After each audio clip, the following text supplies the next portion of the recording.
Des hélicoptères d'attaque Mi-28NM et K-52M, surnommés chasseurs de nuit et Alligator, ont frappé avec précision des cibles ukrainiennes dans la région de Koursk, révélant l'intensification des opérations militaires russes.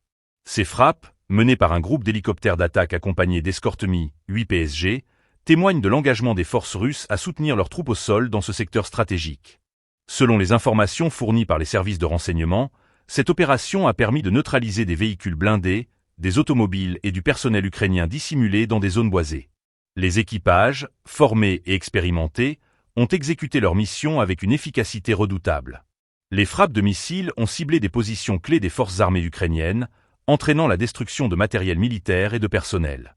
Ce type d'opération aérienne souligne l'importance de l'aviation dans le cadre des stratégies militaires modernes, où la capacité à frapper rapidement et précisément peut faire la différence sur le champ de bataille.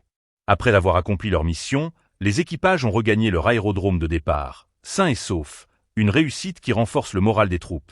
La région de Koursk, déjà marquée par des tensions croissantes, devient ainsi un théâtre d'opérations cruciales pour les forces russes.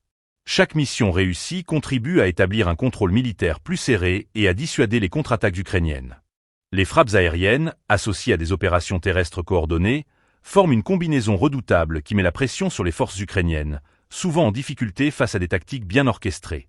Alors que le conflit se poursuit, l'aviation militaire russe joue un rôle stratégique dans la dynamique des combats.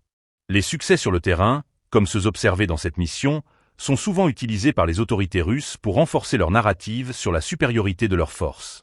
En conséquence, ces opérations ne sont pas seulement des actions militaires, mais également des éléments de propagande conçus pour influencer l'opinion publique tant en Russie qu'à l'international. Ce développement dans la région de Koursk souligne également les défis auxquels sont confrontées les forces ukrainiennes. Les pertes de matériel et de personnel, couplées à la pression exercée par l'aviation russe, rendent la situation de plus en plus précaire pour l'Ukraine.